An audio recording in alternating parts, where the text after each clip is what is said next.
very recently, June 19th, David Axelrod, who's of course a senior campaign operative for President Obama and has been his senior political advisor throughout, was on C-SPAN. Let's find out if he learned any of the lessons about working with Republicans.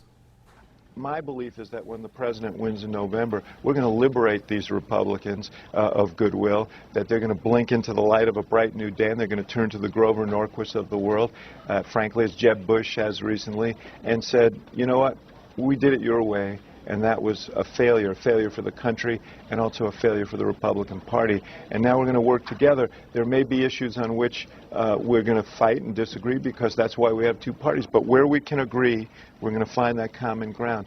I think that that is the message that his reelection will send. Really? Really? You think, oh, no.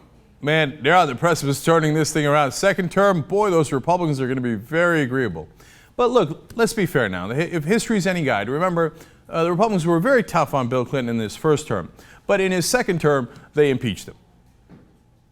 Oh, but it was a really serious issue about who had oral sex where. These clowns of the earth think that the Republicans are going to be easier on them, nicer to them, compromise more with them in the second term?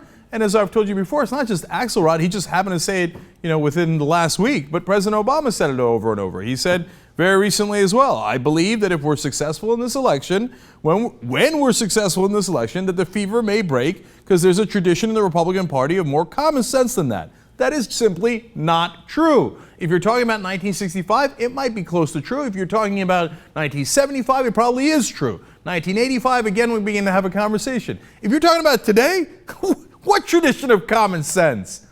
On which planet?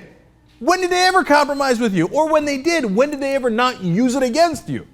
Come on, man. And then, of course, he also said, my hope, my expectation is that after the election, now that it turns out the goal of beating Obama doesn't make much sense because I'm not running again, then that we can start getting some cooperation again.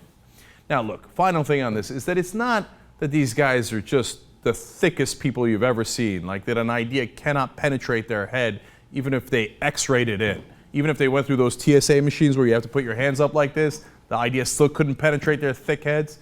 No. It's not that they're that dumb. It's that they want to do the deals where they pretend that they're on your side and the Republicans are against you, and then they reach some sort of compromise. I've told you a million times, in the lame duck session, even if President Obama wins, they're going to do a quote-unquote grand bargain where they're going to give the House away to the Republicans. And they're going to say, oh, well, look, you see that? Now that I won, they were willing to work with me a little bit. Yeah, that's after you agree to everything they wanted, which is cutting Social Security, cutting Medicare, and cutting taxes for the rich and for corporations. President Obama's already announced that. Do you know that? That doesn't get any press either. He's already announced that he thinks the corporate rate should be reduced from 35% to 28%. He says he's going to take away some loopholes. Which ones? Hasn't named it, right? They're not going to take away that many loopholes, and they're going to take away a couple of symbolic ones, like for the corporate jets, etc., and in essence give a giant tax cut to corporations and then make the middle class pay for it. They're on the same team. Nobody's this stupid that could look at what happened in the last 3.5 years and say, oh, no, I bet the Republicans are going to totally be on our side and on the side of the American people very soon. Come on. It's all a shell game they're playing on us so they can do their stupid grand bargain, which is going to be the greatest robbery in American history. Okay, by the way, if you weren't absolutely sure whether the Republicans are going to be tough or easy on President Obama in his second term, well, look at the word they have already started mentioning while they're quote-unquote not mentioning it. Let's go to Senator John Kyle, Republican of Arizona. It looks to me like there's no backup from the federal government. So once you find that law okay, as the court did, go ahead and proceed, but you're going to proceed and you're going to hit a brick wall. How do you make the feds cooperate? The people need to react through the ballot box to turn out of office those people who are not doing their duty.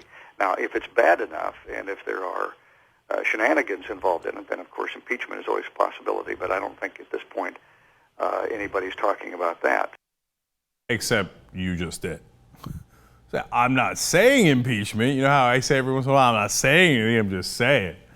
So even if we lose, don't worry, we could still threaten them with impeachment for no reason whatsoever, just to get them to cooperate with us. And you know what? Fair enough. Is there anything President Obama wouldn't do with the Republicans? Yeah, sure. So you beat him over the head, and if a liberal suggests something, there's, how dare you get out of my office, you retarded liberal, right? John Constance impeachment or whatever. They say, okay, yeah. Come on, it's fixed, man. It's fixed. Maybe I should stop doing the show. We figured it out, right? It's fixed, okay?